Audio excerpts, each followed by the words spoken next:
Assalamualaikum warahmatullahi wabarakatuh. Perkenalkan, nama saya Tania Septiani dengan nomor NPM 112111405. Di sini saya akan menjelaskan materi dari bab 1 sampai bab 5 mengenai pendidikan agama. Bab pertama yaitu kematian dan dorongan untuk selalu mengingat.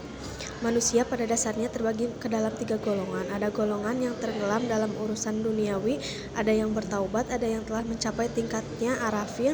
Orang yang tenggelam dalam urusan duniawi tidak akan ingat kematian, dan kalaupun ia mengingatnya, ia melakukan sambil menatapui dunia. Ini akan membuatnya semakin jauh dari Allah.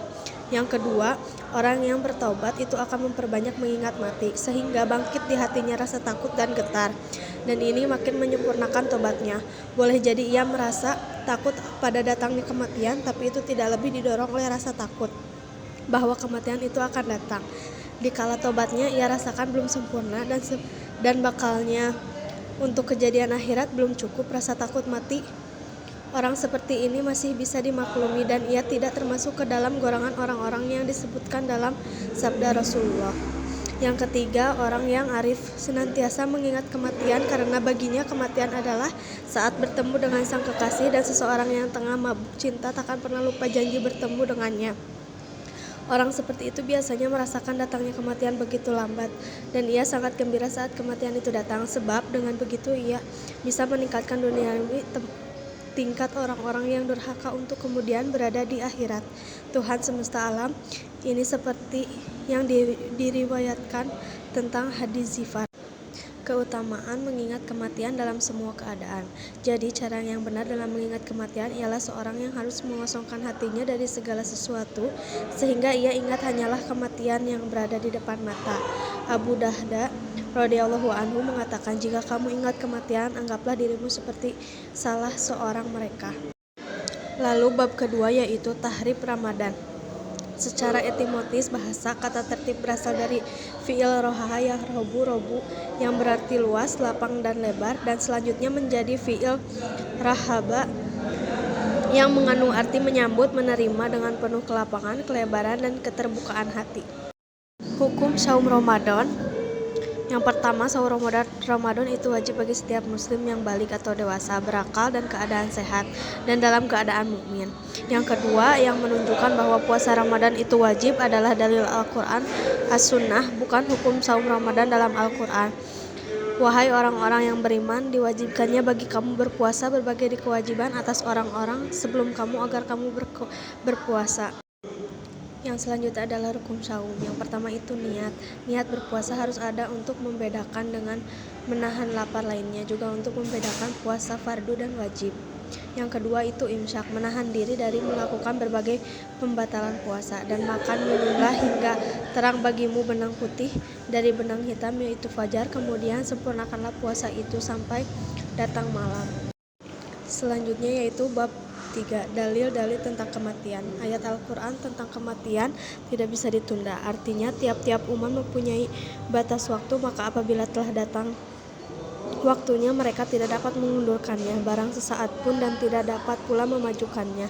Quran Surat Al-A'raf ayat 34. Bab 4, keutamaan sedikit angan-angan. Jangan tenggelam dalam angan-angan.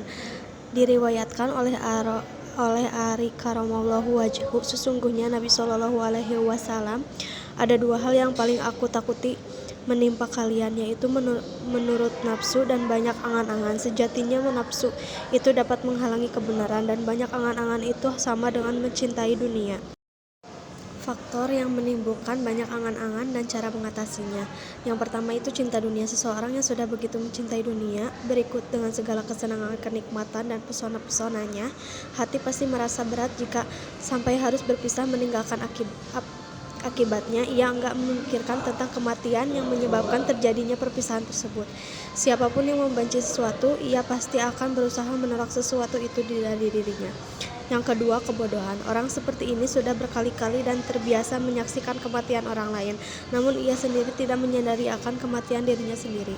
Kebodohan bisa diatasi dengan berpikir jernih dan hati yang khusyuk, dan dengan mendengar hikmah yang mampu menembus ke relung hati yang suci. Tingkatan manusia dalam kaitan dengan angan-angan. Orang-orang berharap dapat hidup selama setahun setahun saja, sehingga ia enggan memikirkan hal lain karena ia yakin bahwa tahun depan ia sudah tidak ada di dunia. Orang yang hanya berharap masih bisa hidup beberapa waktu saja di musim panas atau di musim dingin, sehingga di musim panas ia tidak perlu menyimpan pakaian musim dingin dan musim dingin ia tidak perlu menyimpan pakaian untuk musim panas. Ada lagi yang hanya berharap bisa hidup sehari semalam. Orang seperti ini hanya menyiapkan diri untuk waktu sehari saja, bukan untuk esoknya ajal-ajal orang lain. Orang yang memperkirakan usianya tidak lebih dari satu saja. Orang yang merasa yakin bahwa usianya hanya tinggal satu saja. Di antara mereka ada pula orang yang merasa kematian sudah ada di depan matanya, bahkan seolah-olah kematian sedang menghampirinya, sehingga ia hanya tinggal menunggu saja. Orang seperti inilah yang selalu melakukan sholat seakan-akan itu sholat terakhirnya. Yang terakhir yaitu bab 5, dahsyatnya sakaratul maut yang mesti dilakukan saat itu. Pengertian sakaratul maut. Sakaratul maut adalah ungkapan tentang rasa sakit yang menyerang dasar nyawa jiwa dan menjalar ke seluruh bagian nyawa, sehingga tidak ada satupun dari bagian-bagian terbebas dari rasa pedih tersebut. Dan rasa sakit yang dialami selama sakaratul maut langsung menganjum nyawa dan seluruh bagian yang meliputi seluruh anggota badan. Sebab rasa sakit yang dirasakan oleh tubuh akibat terbesar padang itu berhubungan dengan jiwa, sedangkan suara jeritan orang yang sedang mengalami sakaratul maut itu tidak bisa terdengar. Ini karena rasa sakit yang amat sangat, dan rasa sakit itu telah memuncak dan menembus ke dasar hati. Akibatnya kekuatan tenaga menghilang, semua anggota tubuh melemah, dan seluruh tidak ada sama sekali untuk berteriak minta tolong. Sekian materi yang saya sampaikan. Mudah-mudahan bermanfaat. Wabillahi taufiq wal hidayah. Wassalamualaikum warahmatullahi wabarakatuh.